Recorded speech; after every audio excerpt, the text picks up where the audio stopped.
bom?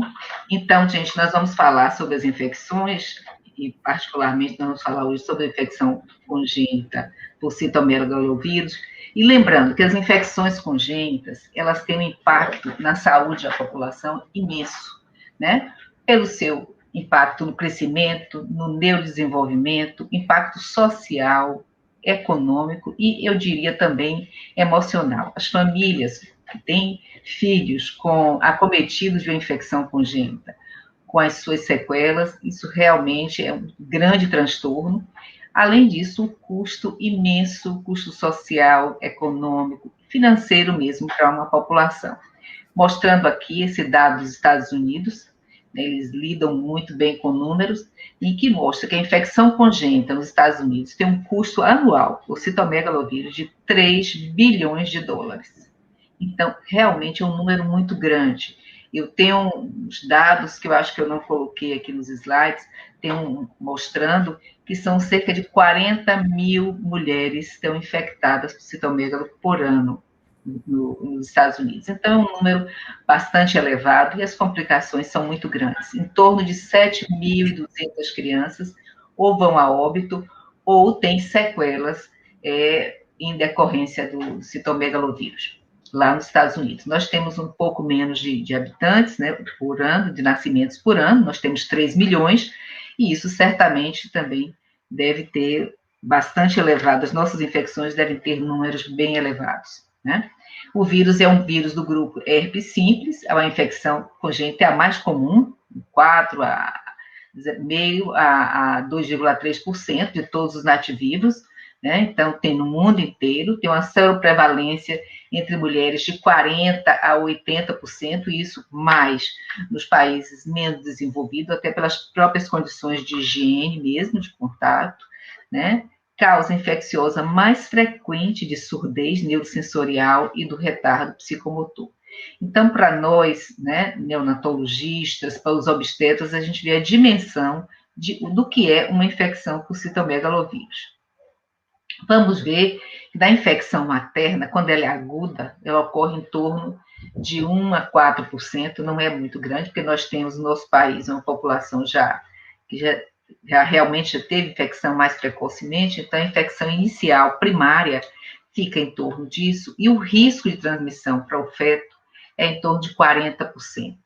Isso, 10% tem sintomas e 50% tem sequelas dessas crianças, né? Então, isso é bastante elevado. Os 90% nós não vamos falar deles agora, mas um pouco depois. Quando tem uma reinfecção ou reativação, às vezes a mãe é reinfectada, e isso é interessante que a obstetra fique atento, porque ela pode ter inicialmente até os seus anticorpos, mas ela pode fazer uma reinfecção, e ela transmite também o índice de reinfecção, pode transmitir ao concepto em torno de 1 a 2%. O risco de transmissão é menor, mas os sintomas são em torno de 10%, e as sequelas também, 50%. Então, nós temos uma situação em reativar também, né? Principalmente com AIDS. As mulheres imunodeprimidas ou por qualquer outra circunstância que não AIDS, né, em uso de algum imunossupressor, elas têm mais chance de ter infecção por citomegalovírus e transmitir para o seu concepto. Daqueles assintomáticos, aqueles 90%, 10 a 15% têm sequelas, os outros são 50%. E 7 têm surdez. Então, nós temos um contingente de crianças que têm sequelas, e, sobretudo, quando tem surdez, isso vai comprometer muito a sua socialização, a sua ação cognitiva. Então, isso realmente leva a complicações muito grandes, né? Nós temos aqui a principal via de transmissão, é a intrauterina, pode ser também durante o parto e posteriormente, que não seria congênita, que é pelo aleitamento, que é um outro problema, já não tanto para o obstetra, mas muito para o neonatologista, e lidar com isso, sobretudo nos prematuros. A transmissão intrauterina vai ocorrer na infecção primária, que nós já vimos, que aqui tem dado um pouco diferente, mas é um dado mais ou menos isso, né?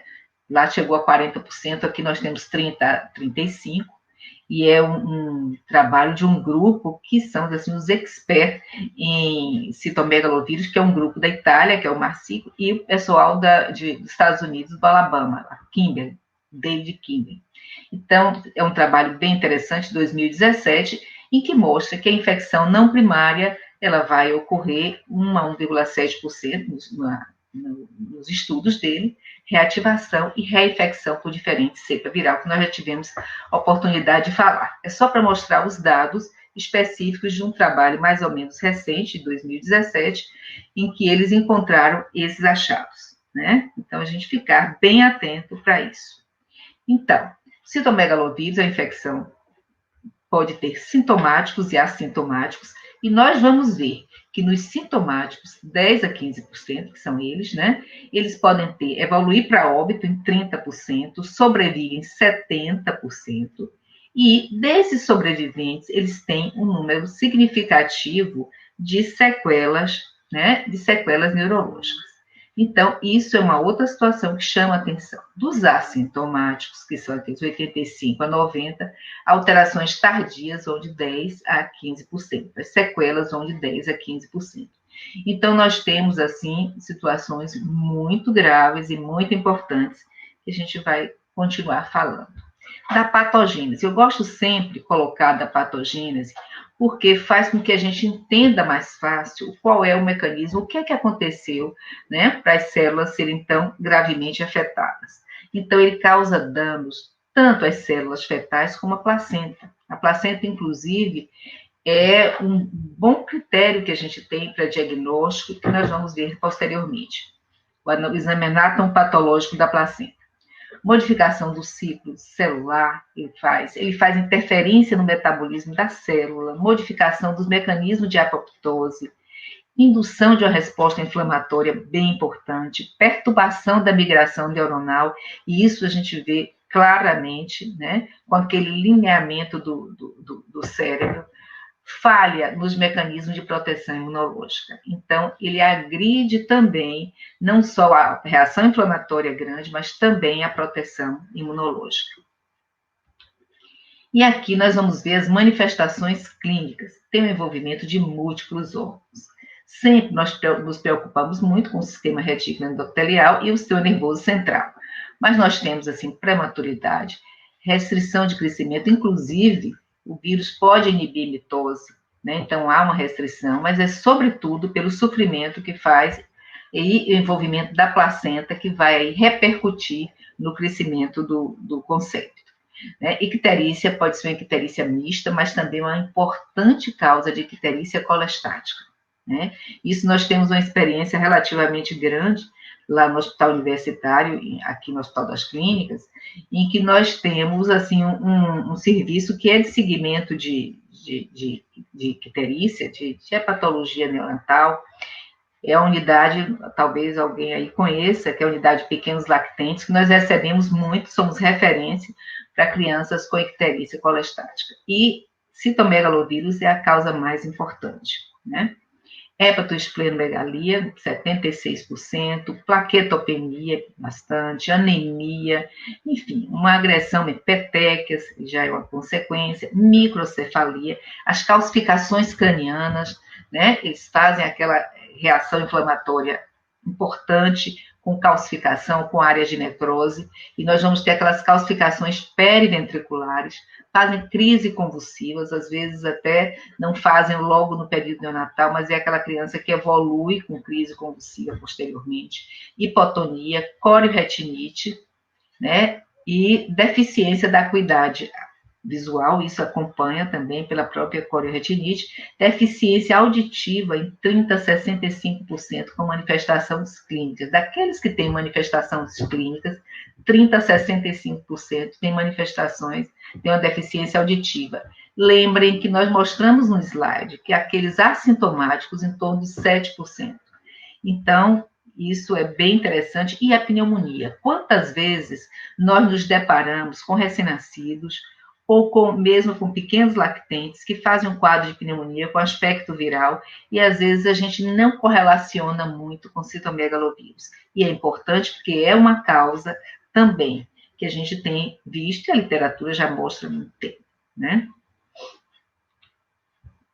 Aqui o laboratório. O laboratório tem sido, assim, um desafio, né? Um desafio. Nós tínhamos pouquíssimas condições de dar um diagnóstico. Eu me lembro que nos anos 70, 80, eu comecei a trabalhar com infecção congênita no fim dos anos 70, bastante tempo, e início de 80, né, quando eu fui fazer o mestrado e depois doutorado, sempre com infecções congênitas. Então, nós tínhamos dificuldade em ter diagnósticos laboratoriais. Mesmo em cidades grandes, havia uma dificuldade, né, no país como um todo, não era só aqui na Bahia. Mas, assim, no país como um todo, tínhamos dificuldade em fazer mesmo as sorologias, o ELISA, enfim, imunofluorescência, mas o que nós temos é o padrão ouro, que é o PCR, que já é bastante estabilizado, ele tem uma especificidade de 95% a 100%, com uma sensibilidade muito boa, e ele pode ser feito, né, tanto na urina, que é o que habitualmente nós fazemos, na urina, pode ser feito na saliva para um diagnóstico mais precoce, mas geralmente nós fazemos o PCR na urina. Temos a cultura viral, que não é tão assim frequentemente utilizada pelas dificuldades mesmo de realização do exame, e temos o ELISA, o IgM por captura e o IgG quantitativo do binômio. Né? E esse é até mais interessante que a gente faça para no pré-natal, mais o da gestante mesmo. E líquor com PCR. Se nós não tivermos condição de fazer um PCR do líquor, faremos a citologia, a bioquímica e vamos ver as alterações que tem, né, com aumento de proteína, com aumento de celularidade, as custas de linfócito. Os exames de imagem, eles progrediram e ajudam muito. Quando nós temos um exame de imagem disponível, isto facilita enormemente. Por que facilita enormemente? Né? E exame, ultrassom é muito simples, e qualquer maternidade tem ultrassom transfontanela, e as pessoas cada vez mais estão treinadas.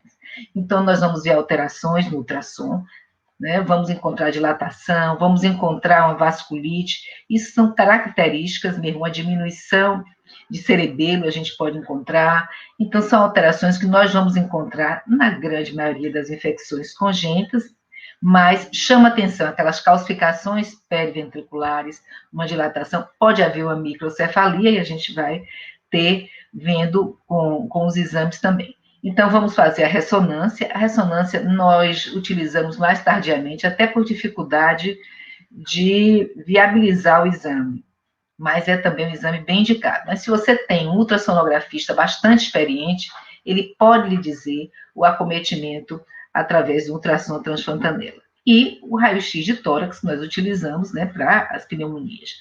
Fundoscopia, fazendo a fundoscopia, e é interessante que se tenha um oftalmologista que tenha habilidade, que tenha interesse em trabalhar com recém-nascidos, em ver retina, enfim, que trabalhe com essa faixa etária e com infecções. Nós tivemos muita sorte no hospital universitário em ter um oftalmologista que tem nos acompanhado agora, tem 2 anos que ele se aposentou, está fazendo uma falta enorme, mas a gente está tentando formar um outro grupo com um oftalmologista que tinha uma habilidade, ele chegava a me dizer, Lícia, olha essa corioretinite, não é de citomegalo, é corioretinite toxoplasmosa, porque quase todos dão corioretinite. Então, a gente ter isso, né, se vocês tiverem a oportunidade de ter alguém mais interessado em fazer isso, vai ajudar bastante. A audiometria, nós sabemos que o grande comprometimento do citomegalovírus é a surdez, né? Então, temos a emissão otoacústica, que a gente já faz como rotina, e fazer o PEAT, né? Ou BERA, que é a mesma coisa, potencial evocado de tronco encefálico, que vai nos ajudar muito, não só no diagnóstico precoce, embora possamos ter um PEAT normal, né? E que depois progrida para uma surdez na criança com citomegalo congênito, e vamos para o AP da placenta. O AP da placenta vai nos ajudar. Nós também tivemos esse privilégio de lidar com uma patologista que é uma pessoa conhecida nacionalmente, que é a professora Cléia Bittencourt. Então, nos ensinou muito, né? Ficou conosco um tempo enorme, de 88 até uns 10 anos atrás, E nós continuamos no serviço, já não na universidade, mas no Hospital Santo Amaro, a fazer AP de placenta, de modo que a gente lida muito com isso, né? E os dados que esses exames nos dão são, assim, realmente muito interessantes. Além da reação inflamatória, o que chama atenção numa placenta de citomegalovírus é a vasculite. Diferente, por exemplo, de sífilis, que nós vamos encontrar muita fibrose, toxoplasmose, que a gente vai encontrar uma placenta com muita necrose. Então, a placenta de citomegalo pode nos ajudar também muito, além de ser uma placenta, nós podemos identificar também o vírus, né? Pode ser visto o vírus. Então, realmente tem uma indicação interessante. Elas geralmente são placentas pequenas para a idade e peso da criança, pelo próprio sofrimento mesmo que tiveram, né? Então, elas têm placenta de menor tamanho. Hemograma, o hemograma é característico das infecções congênitas com a linfocitose, podemos ter uma pancitopenia, e isso é em termos de prognóstico, principalmente naqueles quadros em que a criança apresenta um quadro de sepsemia viral, né? Então, isso aí pode ter essa pancitopenia. Função hepática, normalmente nós temos alterações de enzimas hepáticas, e função renal podemos ter, né? Podemos ter síndrome nefrótica, até mesmo acidose tubular. Tivemos um caso que, para a gente, fomos ver na literatura e encontramos, né, era um paciente com citomegalovírus e fez um quadro de acidose tubular, e quando nós fomos ver, tinha na literatura já descrito, e muito pouco, uma condição rara, mas pode acontecer também. E eu acho que uma das coisas que nós vamos mais discutir aqui seria quando tratar e como tratar. Eu acho que esta é a grande... Nós temos duas grandes chamadas, eu acho que nessa nossa fala aqui, do tratamento e da prevenção, que aí tem muito a ver com a obstetrícia, né? Com esse nosso módulo de obstetrícia aqui. Então, tratar, gente, se você pega a literatura, é uma dificuldade enorme, porque as drogas são drogas bastante agressivas, né? Então, existe uma preocupação nesse sentido, de usar determinadas medicações, mas nós já temos há algum tempo usando antivirais, e eu vou mostrar em que condições. Primeiro, acometimento do sistema nervoso central, isso não tem dúvida, né? Tanto na infecção congênita como na perinatal, nós sempre temos e devemos tratar. Acometimento ocular também, viremia grave também, pneumonite, né, ou pneumonia, hepatite, que ficou por muito tempo, né, discutível, se discutia trata ou não. Eu trabalhei no hospital em que eu fiquei na neonatologia, lá na Filadélfia, mas eu assisti às discussões da Infecto. Então, na neonatologia, não se tratava a hepatite na época, e na infectologia eles tratavam a hepatite por citomegalovírus, né? Então, mas hoje já tem os últimos consensos, 2015 para cá, a hepatite vem sendo tratada também, é uma das condições, uma das indicações de tratamento. Eu venho tratando hepatite lá na universidade desde 94, porque quando nós tivemos a oportunidade de ir num serviço fora, em que se tratava e que tinha bons resultados, aí eu comecei a usar o ganciclovir. Associação com infecção por HIV também. Toda vez que você tem uma infecção por HIV, você não tem dúvida, são crianças imunodeprimidas, crianças que têm um risco maior, e isso nós temos de tratar, né? Então, são essas as condições que nós vamos tratar, né? E tratar com o quê? Vamos ver. Temos também uma condição que eu queria chamar a atenção, naquelas infecções não congênitas, mas nas infecções perinatais, em que tem sintomatologia moderada ou grave, nós também tratamos com um tempo menor. Eu vou ter a oportunidade de falar agora, né? O tratamento é um tratamento multidisciplinar, né? Nós temos um tratamento em que nós vamos precisar do fisioterapeuta, do fono, mas, sobretudo, dos médicos, da infectologia pediatra, do neuropediatra, do oftalmologista. Então, é um tratamento a muitas mãos, é um suporte clínico a muitas mãos, né? O neonatologista, quem começa, quem, na verdade, desencadeia toda a conduta. O isolamento deve ser feito, né? O isolamento é interessante que se faça, sobretudo nos casos de pneumonia.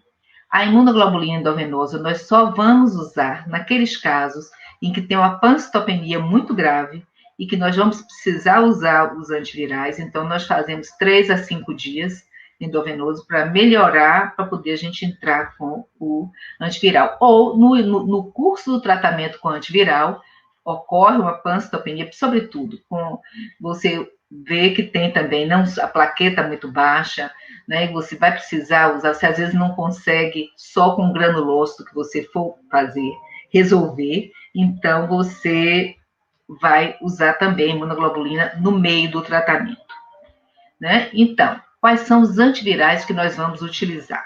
O Ganciclovir, que está muito bem estabelecido, né, nesses 30 anos, foi quando eu tive a oportunidade de falar aqui que nós começamos a usar, fomos um dos primeiros do Brasil a utilizar em 94, né? Usamos aqui, o pessoal da USP também naquela mesma época, mais ou menos, e nós começamos a tratar sintomas, porque havia um medo muito grande, um receio muito grande pela toxicidade das drogas e pelo pouco conhecimento que se tinha e continuamos tendo, né? Então, o Ganciclovir nós usamos, é um tratamento que é feito venoso, é a nossa experiência maior, né? A nossa experiência é com o Ganciclovir, nós usamos por 6 semanas e nos casos de infecção perinatal nós usamos por 3 semanas. O Valganciclovir, todos dois agem na síntese do DNA, né? E ele é um pró-ganciclovir, uma prodroga.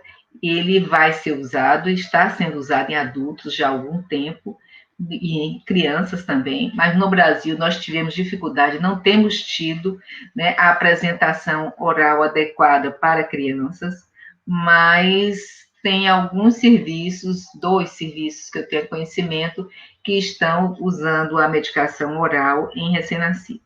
Nós procuramos a farmácia da universidade para ver se poderíamos usar com segurança. Inicialmente, não, eles não deram esse retorno positivo para a gente, por isso nós continuamos usando o Ganciclovir, mas agora eu vou voltar para ver se a gente consegue retornar e usar o Ganciclovir naquelas crianças não tão graves que precisam que podem continuar o seu tratamento em casa, né? Até iniciar com o Ganciclovir e posteriormente completar o seu tratamento em casa. Essa é uma droga que pode ser usada. Tem também o Maribavir, tem a Vidarapina, o Poscarnet, mas o tratamento de eleição, os antivirais de eleição, são os dois, o Ganciclovir e o Valganciclovir. É a melhor coisa? Não. Mas é o que nós temos no momento, né? É o que nós temos disponível e tem tido resultados razoáveis. Nós vemos que a carga viral, ela realmente reduz, zera mesmo, né? E quando se compara, vê que tem um impacto na pneumonia, na hepatite, então a gente vê como reduz os parâmetros, né? As enzimas realmente melhoram bastante. Então, são tratamentos que podem ser mais animadores e que diminuem também as sequelas e a mortalidade, né? Então, o que nós podemos dizer é isso, a grande experiência é com o Ganciclovir e, mais recentemente, o Valganciclovir.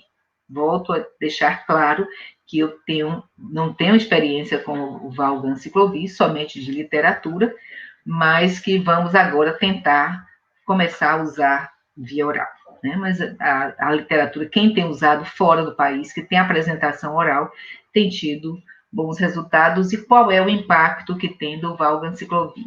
Você não precisa estar deixando a criança internada com catéter central, porque usa de 12 em 12 horas, nós vamos usar 12 miligramas quilo dia, né? Então, são 6 miligramas quilo cada 12 horas por 6 semanas. Então, os riscos de hospitalização, o impacto no aleitamento, a mãe fica com a criança, mas não fica satisfeita, né? Então, e os riscos de estar internada, e agora, então, com Covid, né? Com a história de Covid, com essa terrível pandemia, então os riscos são maiores também. Então, nós vamos tentar usar o Valganciclovir, são 6 meses, ele é oral, é usado a cada 12 horas também, né? Então, são 32 miligramas quilo dia, 16 miligramas quilo dose, e sendo usado durante um período maior, né? E isso, a diferença dos dois, quando se compara o uso de um e outro, a eficácia é a mesma, né? O que o valganciclovir, na verdade, ele precisou de um tempo maior para ele ter uma resposta semelhante a isso. Foram testados vários meses até chegar a esse tempo de 6 meses, que era o equivalente àquelas 6 semanas usando o ganciclovir venoso. Aqui, o antiviral, eu acho que isso é interessante a gente mostrar, foi também de um trabalho de 2017, fazendo um resumo da abordagem, né?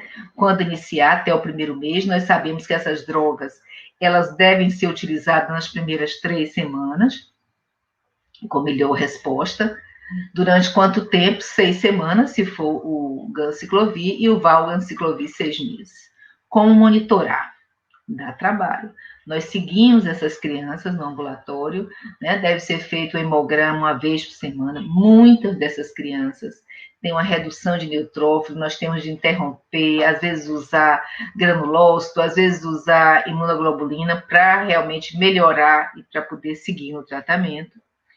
E vamos fazendo semanalmente, por 6 semanas, o período está internado, e repetir com 8 semanas e depois mensalmente, né? E isso faz mensalmente, se for, no caso, se estiver usando o valganciclovir até os 6 meses. E depois, uma semana posterior ao término, também nós avaliamos. As transaminases também mensalmente, função renal, se for o caso, se tiver algum comprometimento, também, ionograma. Como acompanhar a avaliação oftalmológica inicial, isso é, assim, realmente tem de ser muito junto, né, o oftalmologista e a bioimagem para ver a cabeça, avaliar o sistema nervoso, e seguimento das lesões, avaliação auditiva a cada 6 meses, por 3 anos. Nós sabemos que a maior complicação é a surdez, é a maior causa de surdez na infância também. Então, nós fazemos de 6 em 6 meses, né? Para acompanhar, às vezes tem de apoio, de colocar aparelhos, implante coclear, e anual até 10 a 19 anos. Até os 19 anos tem de fazer uma avaliação audiológica, porque não é aquela criança que teve, né, teve citomegalo, teve o diagnóstico, não tem alteração, que ela não vai ocorrer, ela pode ter, pode ser progressivo, mesmo tratando. E pode também tratar, inicialmente, não responder, né? Então, é a monitoração que deve ser o mais tempo possível.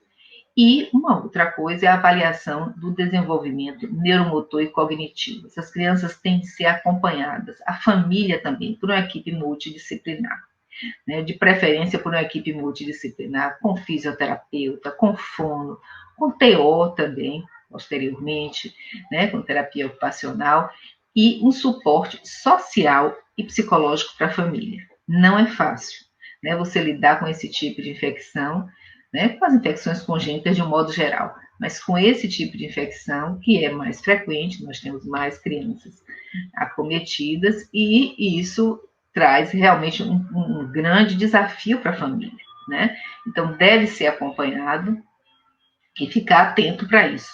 Eu coloco muito para os pais, quando eu dou o diagnóstico, eu digo, olha, nós precisamos trabalhar num tripé, trabalhar com o neurodesenvolvimento, utilizar esse cérebro o mais que a gente puder, né? O mais que a gente puder explorar, principalmente nesses 2 anos, nutrir adequadamente para essa criança poder ir adiante, né? E também ficar atento ao calendário vacinal. Isso são, assim, os 3 que nós vamos trabalhar juntos para isso, além, é claro, de monitorar, de todo o suporte que nós acabamos de falar. Mas essas 3 condições são fundamentais para a gente ter uma melhor resposta ao tratamento e à evolução dessa criança. Então, isso a gente faz com muito cuidado e coloca muito para a família sobre isso. E a importância mesmo, não pode abandonar a fisioterapia, não pode abandonar a fono. Então, essas crianças precisam mesmo estar presentes, né? Agora, a prevenção. Eu acho que a prevenção é o que mais interessa para os obstetras, para o nosso módulo de obstetrícia. Tem algumas discussões que são interessantes. Primeiro, orientar cuidados de higiene para gestante. Eu acho que os obstetras estão bem atentos para isso. Eu acho que isso não tem né? Elas podem se contaminar muito com o filho menor, na escola, em creches, elas se contaminam, mesmo e fazendo a reinfecção, mesmo aquelas gestantes que já estavam, né, protegidas assim com imunoglobulina, com IgG presente, mas elas podem fazer uma reinfecção. Avaliação sorológica da gestante. Nós temos assim um grande desafio, gente. No Brasil, nós fazíamos o SUS cobria isso, né? Cobria essa avaliação sorológica da gestante. Mais recentemente, isso foi tirado, se alegando a custo, que não se podia fazer, não tinha impacto, mas se a gente analisa os países de um modo geral, a grande parte dos países, na Europa principalmente, eles fazem avaliação sorológica. Não se faz avaliação sorológica naqueles países que eles fazem o screen para o PCR na saliva ao nascimento. Né? Quem faz o screen com PCR no nascimento não faz. Mas mesmo assim, naqueles casos que faz o screen, como é os Estados Unidos, como é o Canadá, né? Que eles fazem o screen ao nascimento com PCR de criança, nós vamos ter aqueles casos do prematuro, o prematuro que ele não passou anticorpo para ele não tem citomegalo congênito, mas ele vai ser amamentado por um leite, né, materno, ele vai fazer uso do leite materno, e nós sabemos que o leite materno é uma causa, né, em torno de 5% a 50%, tem um risco de transmissão em crianças prematuras abaixo de 32 semanas, né? Então, não houve passagem de anticorpos para a criança, e ela, quando começa a tomar, isso é claro, é muito claro, quando nós vemos aquela criança que vinha tomando um volume pequeno, quando ela começa mais do que 10 ml de dieta, isso, e vemos às vezes até bem antes, 4 semanas, 6 semanas, quando aumenta o volume de leite, e a gente quer que dê o leite materno, por tudo que o leite materno pode oferecer, e aí ele faz, né? Ele faz aquela pancitopenia, dificilmente ele faz um quadro mais grave, em torno de, nem chega a 1%, que faz um quadro grave, em torno de 0,7%. Mas ele faz aquela pancitopenia que a gente tem de ficar atento, é um prematuro, né, os riscos que tem, e dependendo da situação, se for uma situação moderada ou grave, nós temos até mesmo de tratar essa criança com o ganciclovir por 3 semanas. Então, esse é um desafio, por isso que eu sou particularmente, eu queria colocar para os obstetras, de fazermos avaliação sorológica no primeiro e no último trimestre. Não vou beneficiar aquele neném da congênita, mas eu vou beneficiar aquele prematuro de lá de 29, 30, 32 semanas, 31, 32 semanas para o leite materno. Eu vou fazer uso, vou conversar com a mãe com melhor clareza, né? Colocando riscos e benefícios. Então, a avaliação sorológica no primeiro e no último trimestre, particularmente, eu sou a favor, acho que deve ser feito. E a gente vê aqui em Salvador, a rede privada toda faz, mas infelizmente, né, o Ministério da Saúde, nesses últimos anos, ele não tem colocado, né, nos seus protocolos para se fazer avaliação sorológica da gestante, alegando que realmente não tem impacto, que não vai tratar, mas a gente tem uma ideia. Se eu tenho, por exemplo, uma sorologia fazer quantitativa no primeiro trimestre, eu tenho uma sorologia quantitativa e essa sorologia ela duplica no último trimestre, né? Ela aumenta muito, eu vou pensar que esta mãe ela fez uma reinfecção ou reativou, e esta mãe aí, a gente vai ter de ter um cuidado com esse bebê. Não só de pedir exame ao nascer, porque a gente sabe que 90% não tem sintoma, mas também de acompanhar. Se for um prematuro, a gente ficar mais atento para o leite, né? Para a gente conversar com essa família sobre o leite. A vacina pré-gestacional é uma situação em andamento, né? Bem estimulada, eu acho que vai mudar bastante. O uso de valaciclovir, em alguns centros, sobretudo americanos, já estão usando desde 2019, mas eu procurei, não encontrei. Eu vi a apresentação no último curso do Bancalar, em 2019, eu já vi por apresentados, né, lá, fazendo uso mesmo, mas eu não vi em publicação, não encontrei em publicação recente dados que eu possa dispor para vocês, talvez até vocês tenham, eu não encontrei dados do valaciclovir na gestação, né? Então, mas isso é uma coisa que eu acho que veio para ficar e vai realmente melhorar a situação, né, da transmissão vertical. Recomendar ou não aleitamentos em prematuro cuja gestante teve viragem sorológica na gestação. Isso é o que eu acabei de falar.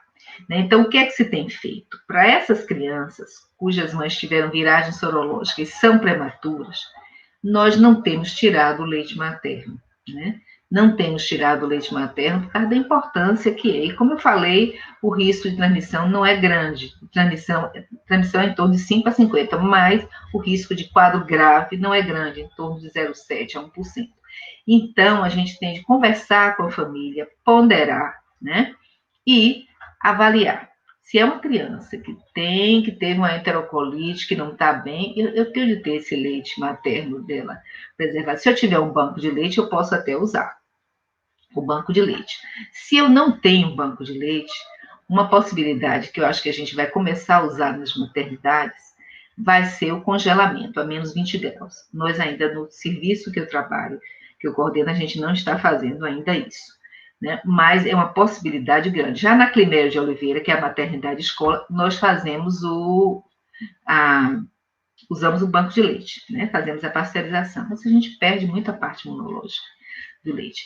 Então, mas o congelamento, eu acho que ele não tem a eficácia de uma pasteurização, mas ele diminui a infectividade do vírus. Então, isso ajuda e isso a gente pode estar utilizando para esses bebês. Eu acho que são os dois grandes,